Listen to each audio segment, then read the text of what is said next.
Hello and welcome to the Sound Talk podcast. I'm Stephen Kerrison and I run Tall Trees Audio Mastering here in Liverpool. I'm also in Liverpool. I'm also called Stephen and I'm from What Studio? Sound Talk is a podcast where each episode we, the Stephens, will be chatting to a special guest who we respect and admire about their journey into audio, their approach and working practices, and all things to do with sound. Today's guest is an in-demand mastering engineer who has not once but twice now been nominated for the Mastering Engineer of the Year award from the Music Producers Guild. She's also an educator, columnist, and active campaigner for consistent equality within the music industry. It's Katie Tavini. Hi! Hi! Hello. Sorry, I started off with a big wave and then realised I wasn't. Let's do the big wave again. Hi! Hi, thanks for being on time. That's brilliant. That's all right. Where are you, Katie? I'm in Brighton. Are you in your studio? I am. It looks like something's exploded in here today. I'll show you. I borrowed one of these. These. Oh, a Fusion. Yeah. Dead good. Mm. Dead good, but it has meant that there's like stuff everywhere. So it's a bit I've had my eye on one of those or something like it anyway, because I don't really care about outboard. So sorry mastering dudes, but I don't really care. You know what? It's weird though, because I think we're kind of like at a similar level, and obviously we've not had the joy of coming up through a mastering studio where it's literally just a job and you go to the place and do your work and go home and the gear's already there. And so like it's a weird one with outboard gear. So people look at my studio and like, what why are you using that? I feel like if you can get a really transparent sound on plugins, but mastering outboard is really transparent. But you can do that on plugins, but it's just not realistic to think that anyone outside of a big mastering house can afford that shit. Isn't it mental? Like, it's kind of yeah, I mean, it is just the cost, isn't it? I mean, if someone said, right, here's 10 grand to make some upgrades to your studio, honestly, like, you could buy one EQ. Like hard. It's heartbreaking, really. Well, a hardware EQ or a hardware compressor would be like so far down my shopping list. I know, right? It's crazy. It's all about choice pieces of gear, though, isn't it? Because you kind of always think, I've got to get some things. I think that's half the battle. It's going, well, what with my meager, facility to get things, what should I get? Did I spot a Neve 8803 in your rack? Yes. You see, that's a good piece of gear. I don't use that on much stuff. Interesting. Because I find it's really coloured and it sounds amazing, but it is really coloured. And so sometimes if you're adding it to something, it can be a bit too much. Fully agree with that. I find I'm the same. I've got a few pieces of hardware that I try to use just because I fancy trying to use them. And invariably, and I think I've said this to Stephen, if I send it to the client, they know. And they can hear I've done something which wasn't there. And I've put a colour in it that they maybe aren't ready for or want. So yeah, I agree. It's hard to know when to interject these colour palettes sometimes, isn't it? I'm saying. Yeah. But then on other things, especially over lockdown, when people are like recording on a home setup, a mixing on a home setup, it can, really put some life into something. I wanted to talk to you about 2% rising and just ask what it is and why it's important in a nutshell. Okay. 2% rising is it's basically a Facebook community that me and my friend Jenny, aka Rooks, the producer and artist, set up. We set it up last March because there's so many audio communities and online, and it's just loads of people shouting about equipment or shouting about dithering, and that's really boring. But if you are not a white man and you ask a question, people will answer that question as if you've never heard music before in your life. And well, not always, but yeah, sometimes the groups can feel really intimidating and not supportive, and you're like, I just really want to know, like, I don't know, insert question here. I just want an answer, and that can be really tough. And I think it's like we both wanted a space to talk about production and engineering with other people where we felt like we weren't going to get shouted at, and that's all it was really to start out with. And then when lockdown happened in March, one of someone that Jenny knew on Twitter called Suze Cooper, who's an excellent sound designer, she was like, oh, this is great, what about we do a Zoom call? And then that Zoom call on a Tuesday evening turned into a weekly Zoom call. And then those weekly Zoom calls started having like a topic. So for example, we've started doing listening parties where you can bring your work in progress song or mix or whatever, and like it's just feedback in a really nice environment, like there's no judgment or anything. And then we've started doing skill shares. The last skill share we did was the Creative Passport, which was really interesting. And we've had like publishing skill shares. I did one on mastering, engineering in like big studios.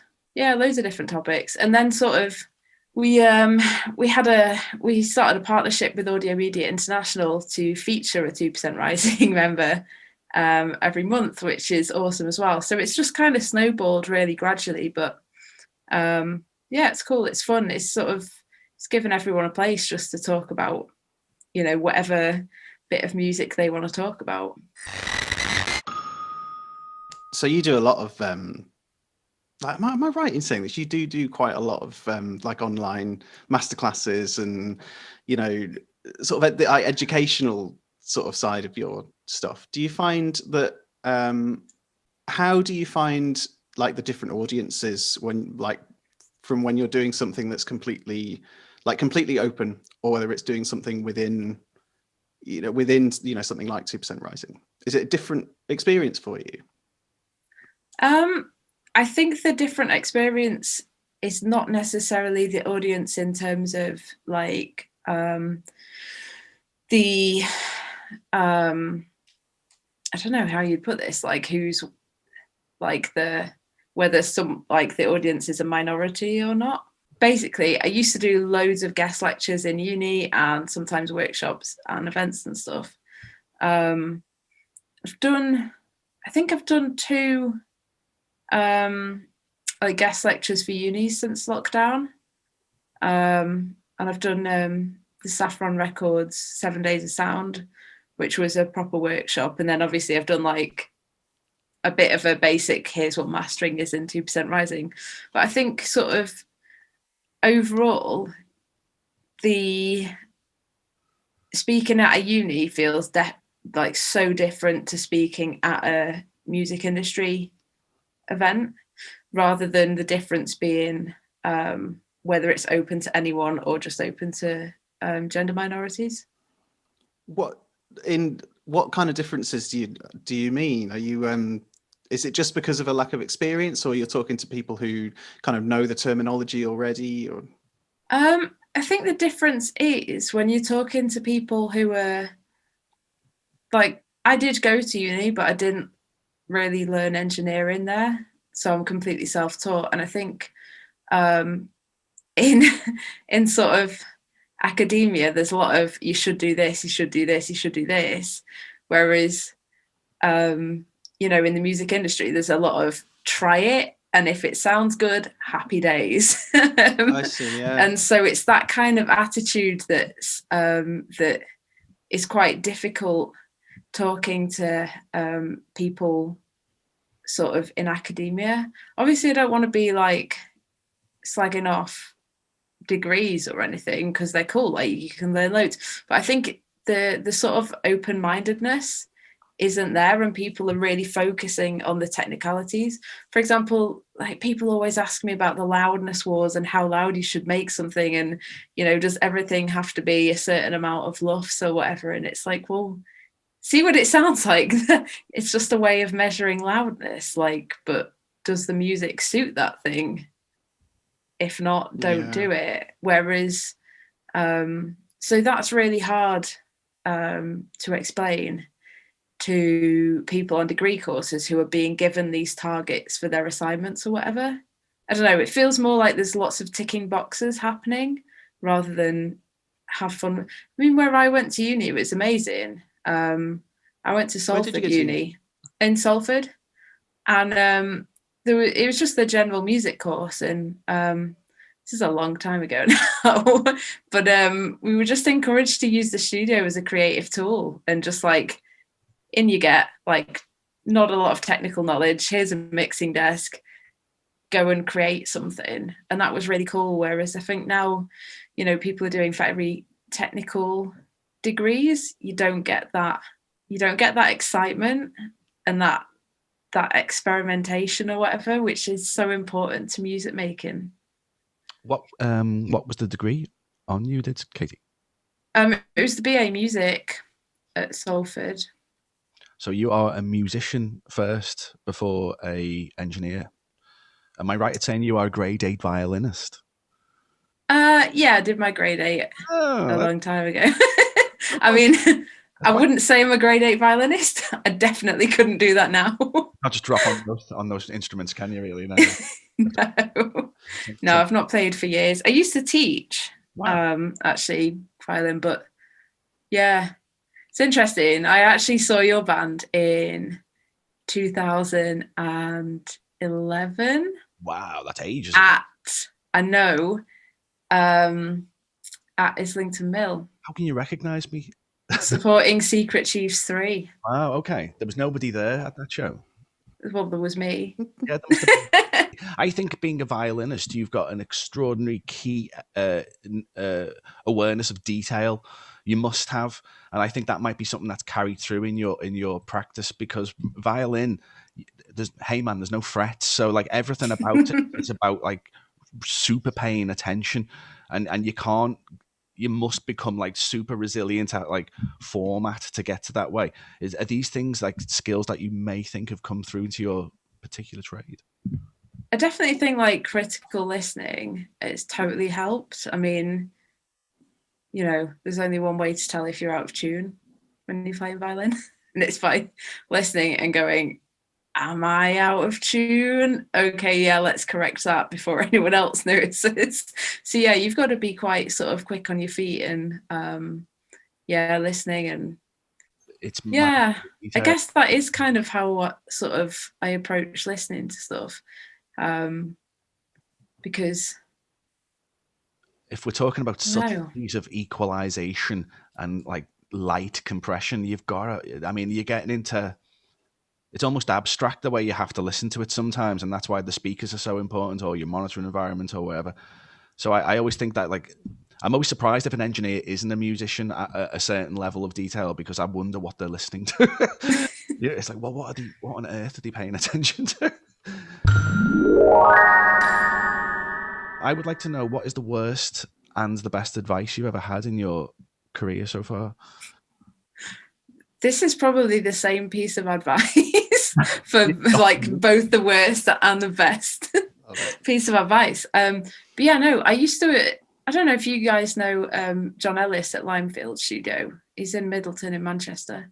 But my first job was working with him, and he was amazing, and he taught me so much. And because he's a musician, he's got this like natural ability. He can just mix. Like, he just knows how stuff can sound or should sound, because he's played in like so many bands and stuff and all of the instruments. He's so good. But I never really had that, because I've only played the one instrument, and yeah, mixing was just really hard. So I went online, and I've read you describe your mixes as rubbish. Shit, sorry. It's like a level beyond rubbish. I don't know if I believe that, but go ahead. Describe why. Well, this is before like, YouTube tutorials and stuff. So I used to practice mixing loads, and I hated it. I hate being in a state of, I don't know what to do. I'm just going to try all of the things. And then you sort of lose perspective. So I went online, probably to the internet source that we won't name, and said, how do I make my mixes better? And someone was like, oh yeah, if you want to learn how to mix, learn how to master, which makes no sense. So that's both the best and worst piece of advice I've been given. Well, if it's any consolation, I can't mix for the life of me. Okay, that actually does make me feel better. I think mastering's quite niche, right? Like, I think it is, yeah. I think it's a completely different mindset. I know that's like real cliche, but it is. I think, like I think my mixes are probably better now. I've been doing mastering for a little while, but still, like, there's no way I would charge anyone money to mix a record. No way. Whereas, like, Steve's really good. You can kind of do both. Yeah.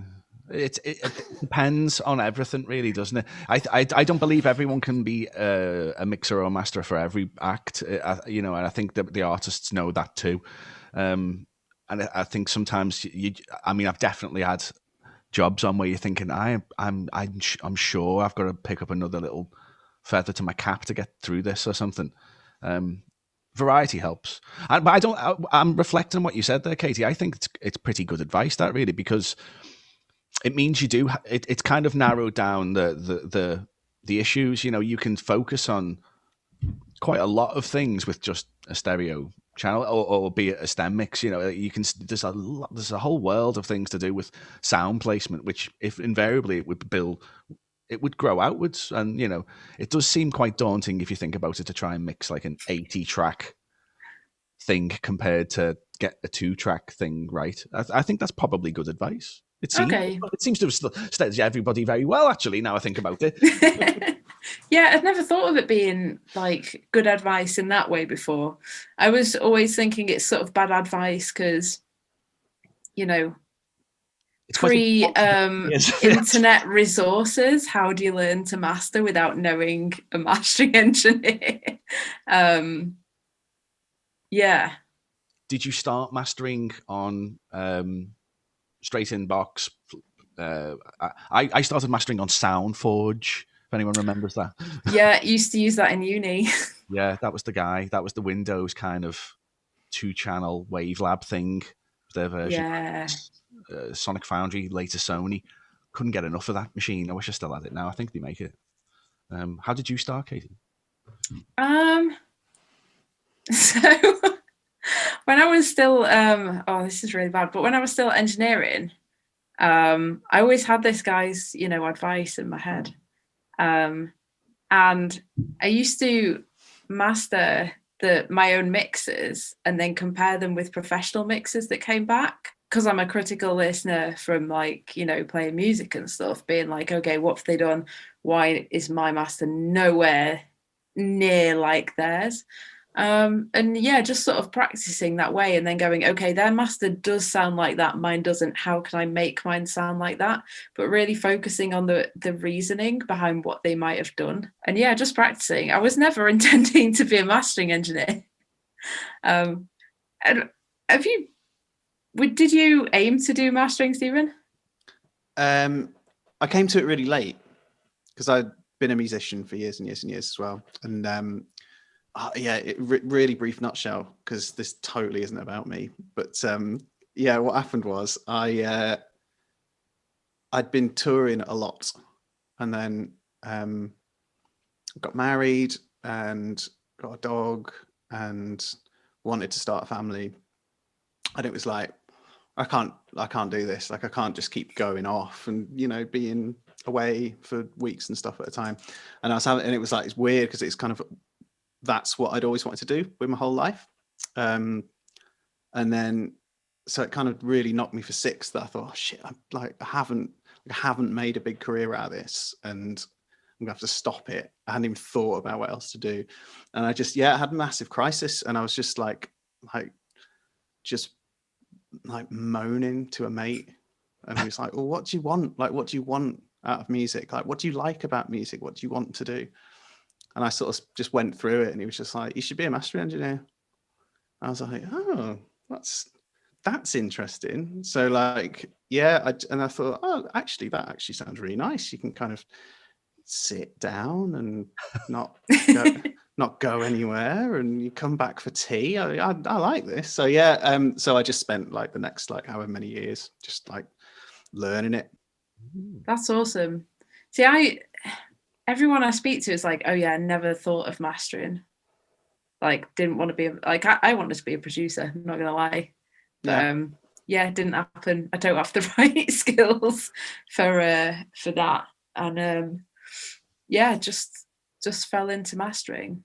I only think it's become something people have even started talking about in like the last like 3 or 4 years.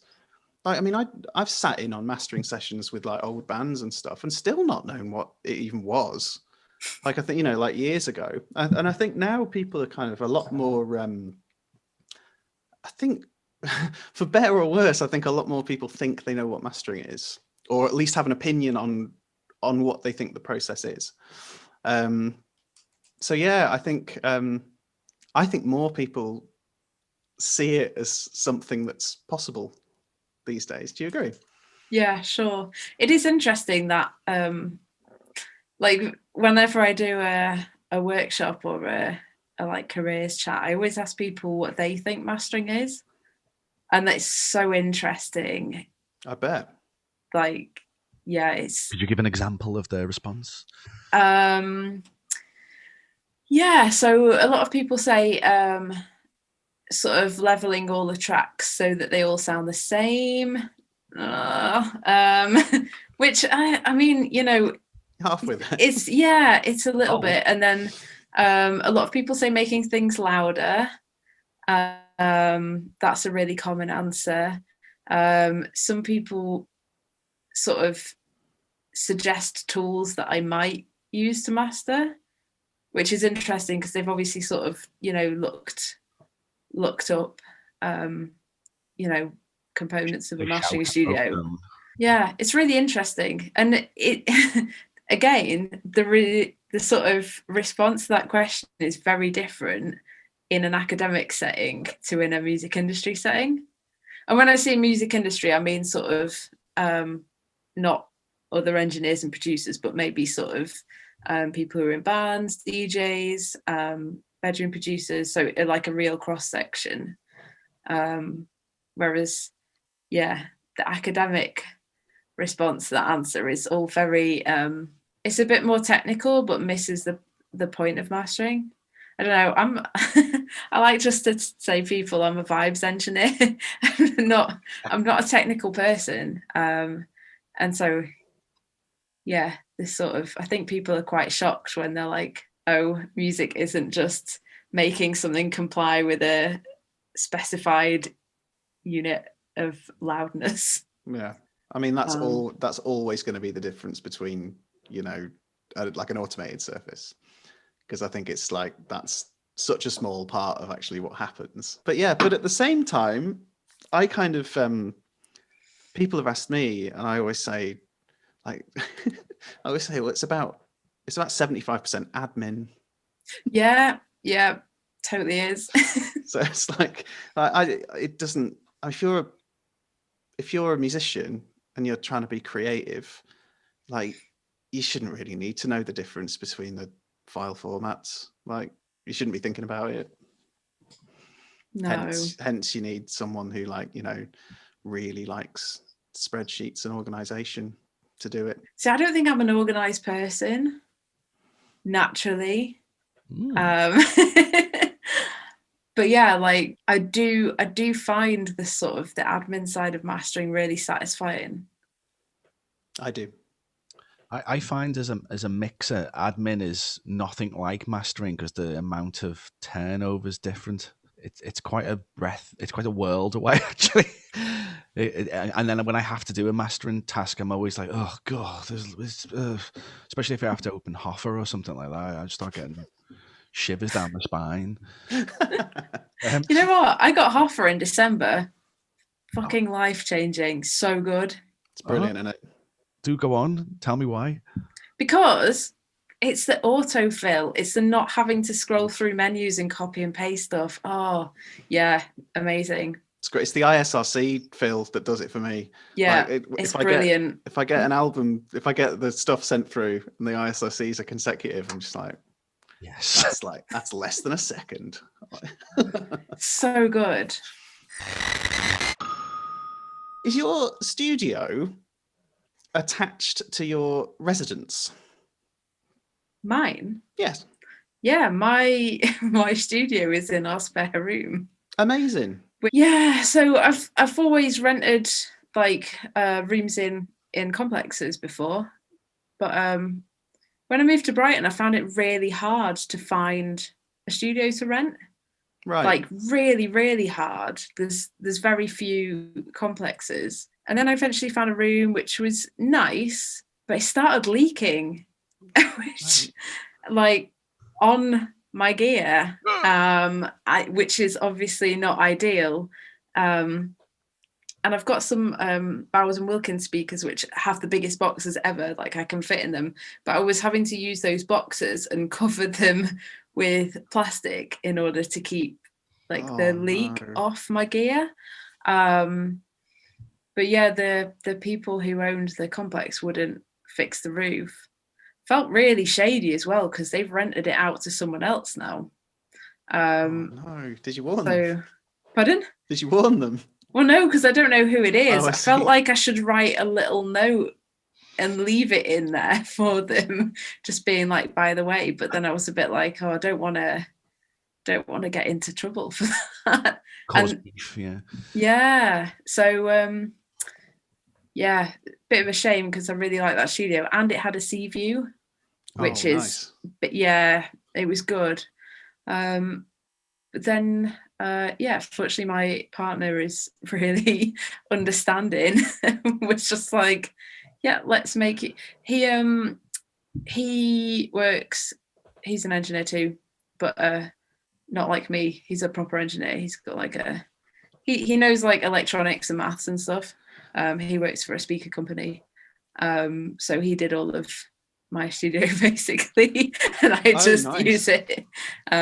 So yeah, I've got to give him some credit there. That's the dream, I think, because I found it super difficult getting rooms and stuff as well. I'm in a really nice one at the moment. Feel really lucky, but yeah, I can't wait to just like, put my slippers on. I swear by mixing at home, even though I've got my studio and it's the studio, I wouldn't do the work I want to do because I always want toast and a nice sit down in my chair, and I like to get up and start, and I like to do it till I drop as well, and commute, things like that, and just being in a big rattly building on your own, it's weird. So I like being around your house, and I find that I can chip away at work rather than hate work because I'm in 9 to 5 or something like that. I think home's where it's at, man, for mixing. It's good. I think the stigma of having a home studio's really gone away since lockdown. Like in the first lockdown, I was kind of feeling a bit smug about it. You know, I mean, it's really sad, and I'm gutted for people who've had a really rough time with this, obviously. But it was nice to think that, you know, it's here, I can get in. So, Steve, how many pieces of toast do you eat on a normal day? Oh, I've had to stop recently, I tell you. It would normally be like a starter sandwich, maybe some kind of, like a fake sausage or something like that, maybe a breakfast style sandwich. And then perhaps I will have it later on as kind of maybe peanut butter, maybe a jam as well. And that will be a top up around about 8 o'clock. But would you ever mix jam and peanut butter? Always mix. Heavy mix on that, and probably black cherry too. It's like dry and sweet, very strange. It's great. And I find that with cranberry. What is dry and sweet? Yeah. But you don't get cranberry jam, do you? No, you don't actually. Damson? No, it'd be Damson, wouldn't it? I think snacks are important whilst doing these tasks as well, because I think sometimes you have like a long methodical process and you need to reward yourself with a little treat as you're going. And I've tried to cut down on the bread treats. That's what I'm trying to do at the moment. Bread and booze as well. Trying to cut down on both of those. You've got to do it at some point. So I've chose February personally. It's the shortest month, the easiest one to get That's through. a good point. I didn't even think of that. Yeah, I know your game, mate. Oh, I didn't even think of that as a bonus. My excuse was because your fridge is still full of stuff from Christmas in January, and I want to eat that stuff. I don't want it to go to waste. So I'm going to be like, a martyr in February was my plan. What's your preferred studio snack, Katie? I think this is an important question. Oh, well, I'm just gonna put it out there and say it depends on what time of the month it is. So today chocolate buttons were had, but normally I try and be sort of a little bit healthy. So like long story, but I started strength training because apparently it's really good for you. So this last year, I've learned how to bench press, which is very exciting. But I tend to have like a vegan protein at like 11, just because, similar to Steve, I love a carb. I love a carb so much. Favorite food group, can't get enough. Baked goods. Whoa. Oh man. It's just the best. But I realized that I probably wasn't getting anywhere near enough protein. Trying to have a vegan protein at like 11ish, just some good advice that Mandy Parnell once told me. I love Mandy to bits. She's like absolute icon. She's amazing. And the first time I met her, she was like, you've got to keep yourself healthy because you're not going to do your best work if you're not healthy. And I've not done very well at that, like keeping healthy, but I'm trying. So it's just great advice. You sit in the dark a lot on your own in a chair, hunched over. You got to do something. That's why I've got this drink today. I don't know what it is. I look like I'm drinking coffee, but it's just some water. So yeah, I my studio's on Smithdown Road in Liverpool, which is it's a road full of food, like really nice food. So it's tricky. Those long sessions where you think, well, I could just go, but yeah. What's your favorite eatery? I like Nomad, that new place. They've got like a whole section of like vegan pastries and whatnot. Ooh. And it's great. They do a cinnamon roll, which is just like it's out of this world. But it's sticky fingers though. Then you got sticky fingers, and it's like, it's game over in the studio. Yeah. Well, that's where having a wash comes in, isn't it? That's true. Oh yeah. I listened to something that you were speaking on, Katie, and you described your MPG nomination as a negative experience. Ooh. Yeah, that's a weird one, isn't it? It is a weird one, but I can kind of get the flavour, but maybe you'd like to describe yourself. Yeah, so what happened was last year, so it was November 2019 when I found out I was nominated, and I was working a full-time job in an archive on an amazing project, actually, which the British Library are running called Unlocking Our Sound Heritage. So the British Library is where I worked when I was in London on this same project. And they've got 10 engineers digitising all kinds of analogue formats, but generally doing like 4 to 8 machines at a time. So throughout the day, that's a lot of material. Yeah. And then they've got 10 digitisation hubs around the UK with one engineer doing 2 to 4 items at a time. So that just sort of gives you a sense of the hugeness of the items that they're saving. Like, it's a lot of audio. So I was working on this project and I was really happy, and I was mastering evenings and weekends. I was kind of mastering purely at this point, purely to pay for my studio, because I had it in a complex, and that was quite expensive. But it's just, I was just really enjoying it, and having a nice time, enjoying my day job as well. And yeah, I found out I got nominated, and I was next to the other nominees were Matt Colton and John Davis, who've both been mastering since I was in primary school, pretty much. I mean, that's not to shame their age, but I just think they are both mind-blowing, and they've both worked on so many of my favorite records. And then there's me, who was not doing mastering full time. I felt like such a fraud. Like, obviously I wasn't a hobbyist, I was taking it really seriously, but it was, for me, it was oh well, if I can if one day I can do mastering all of the time, then that would be really cool. That would make me really happy. But I was just concentrating on practicing and building up my studio, and just working with artists to get the best version of their music. I wasn't really, I didn't have any career goals. I was just really happy with what I was doing. And then this nomination sort of knocked me over. Like, it just made me feel like such a fraud, like I shouldn't be included in that list. And it gave me massive anxiety, just because, now do people expect me to be as good as Matt Colton and John Davis? Like, that's crazy. I've been mastering for like 8 years now, but that's been 8 years of like a lot of self-teaching, investing in my studio, just so much learning and talking to people.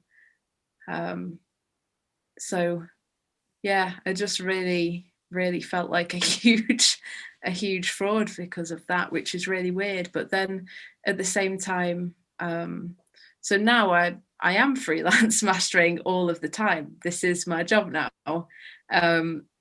So being nominated did enable me to do that. Yeah, really weird situation. Did it come from out of the blue? Did you have no premonition that was on the cards, or? Wow. No, because how cool is that, though? So what happens is, anyone for the MPGs, anyone can nominate anyone for an award, and then it goes to the full members to vote, and then the sort of the top three with the most votes from that list get the shortlist, and that gets made public. But I voted in those awards, and I saw I saw the people that were on the long list, and there was a lot of amazing engineers on there. And so that, I just, when I was looking at that list, it was like, it didn't even pop into my head that I would be on the shortlist. It was just so crazy. Well, congratulations anyway. It's a good thing. Thank you. Yeah. Well, I got shortlisted again this year, and it feels like a bit of a nicer thing.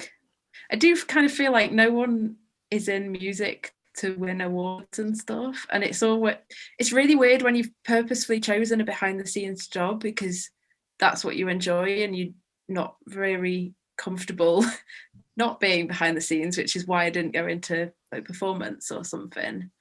To then sort of be in a bit of spotlight, it's it's a bit uncomfortable. So I think it's really fascinating, the idea of like imposter syndrome and things like that. I mean, I listened to an interview with you a while back. I think it was on the mastering show with Ian Shepherd, and you talked about imposter syndrome there, and I found it like genuinely comforting that like that other people felt this as well, because I've suffered from it as well, and I had the same. I listened this. And then the more I kind of listened to interviews with people, I realized how common it was. And it's just really interesting. I think your perception of who you are and what you think you look like to other people is often so different to how other people see you. Like I see you and your career as something that I like I really look up to, and I kind of see you as a sort of benchmark of someone who's really like done amazing work and like. Oh my God. But yeah, but whereas I see myself That's as crazy. like, you know, someone who's just kind of like, you know, well, you know, I've been doing it a couple of years, and then like, you know, but I'm aware like of doing lots of stuff previously that like, you know, that's not to do with mastering, like to do with music and stuff like that. That yeah, people's outside perception of you is often so different, and I just yeah, it's almost like it'd be really nice if you could just if you could know what other people think to sort of comfort you and give you a little bit of reassurance that you're on the right track, I guess. If only. I think when you work in something creative and it's like quite nerdy and intense, you are sort of in your own little bubble. Like we're all still eating his toast at 8 p.m. and then working until midnight or something. But I think because we're all doing that and we're very separate, and it's really rare that these conversations happen, especially, you know, around mental health. Like it's sort of expected that if you do something that you love for a living, you'll be happy. Whereas actually that's really not true. I have massive anxiety around my work. And I know that other people do too, but only from having conversations. But it takes being like, you know what, actually, yeah, I really stress about my work. It takes saying that to get other people talking about it. So I think it's a really important conversation to have. But it is interesting how other people, like, I know how I perceive myself, but it's really interesting how other people perceive you is a totally different thing. I still get nervous when I press send on a master. Oh God, tell me about it. You know, still get that thing of just like, oh God, I hope I haven't messed this up, and you know, and all that. And it's like, so I know I haven't messed it up because like I've spent long enough, you know, sort of learning how to do it and not making a mess. But yeah, you still get that thing. I kind of, when I was a performer, it took me years and years and years and years and years to get over stage fright. So I was used to, like, my hands used to shake before I'd go on. I used to play guitar. And it took me a long time to get rid of that. And I kind of remember when I first thought, oh, wow, I'm not nervous. And it took years and years and years. I'm kind of waiting to get to that point with my mastering career where I'm like not nervous when I press send. Will it ever happen? I think somebody's hoping that somebody's like that at the other end when they're hiring you. They want you to be caring about it that much, I think, you know. Katie, do you have or ever have work with mentors or anything like that? Or do you have any kind of people who guide? Because it's almost like you formed your 2% community to help guide people who do not. You know, it's to have a community to discuss these concerns, and like I'm similarly like people that may be floating around on our rung. Where do we speak? Who do we speak to? So have you got a mentor, or do you have someone like that? I don't have sort of an official mentor who we do structured sessions with or anything. Yeah, it's a weird question. Like when I was starting to master, I didn't know any other mastering engineers, and it wasn't until 2017 Matt Colton invited me down to check out his room at Alchemy Mastering, and I was like, oh, this is the best day of my life. I get to speak to another mastering engineer and see in another mastering studio.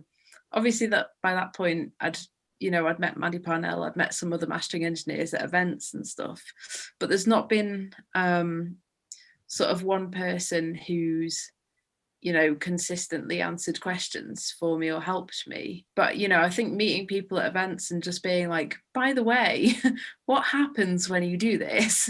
That's been really useful. And then I think the closest thing I've had to mentoring was end of 2019, start of 2020, when I was working on Nadine Shah's album with Ben Hillier, and he, you know, really he worked really closely with me and just sort of explained things in a way I'd never heard explained before, and really changed the way I listen.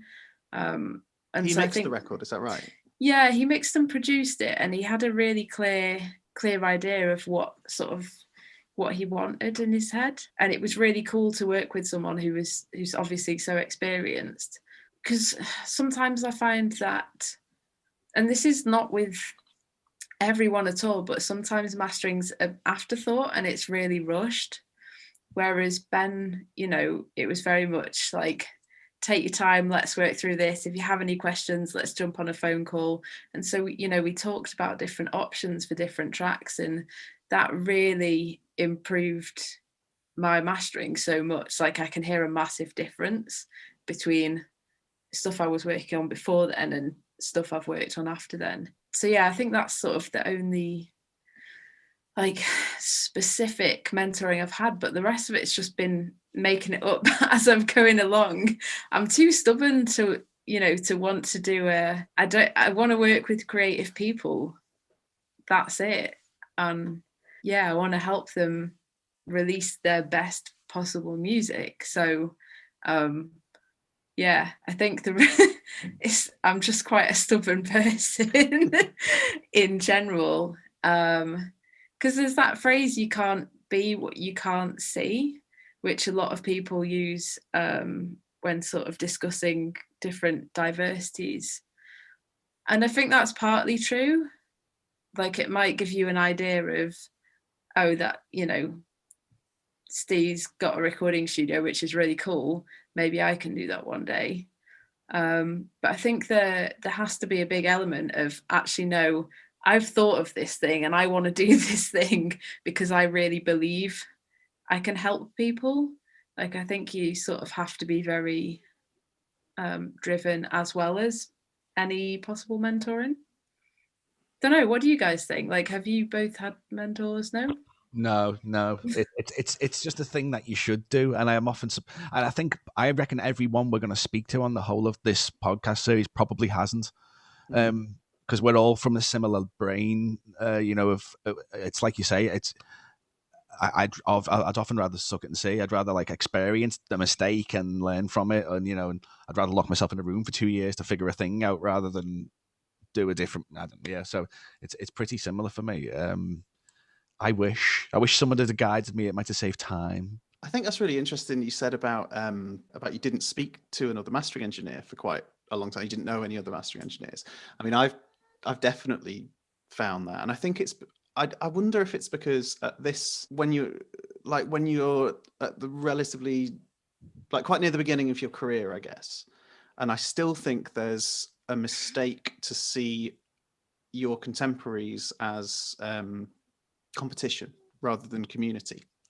And I wonder if that's kind of that's like a little part of it, because I've made a bit of an effort recently to really try and sort of speak to more people and try and kind of be involved in more people, because it is a bit lonely, isn't it, when you're just doing it by yourself. I just wonder whether it is a reticence to kind of I don't know, share your secrets or any of that nonsense. Yeah, exactly, share. Katie, what have you got going on right now? What are you doing at the moment? Oh God, if I told you, I'd have to kill you. You'd be breaking the sacred mastering engineer's code there. Yeah, I mean, it's not my music to announce.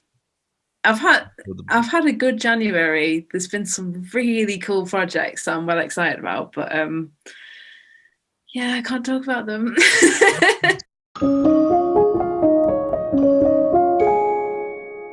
Katie, you've been amazing. Thank you ever so much for our unsophisticated ramble chat there.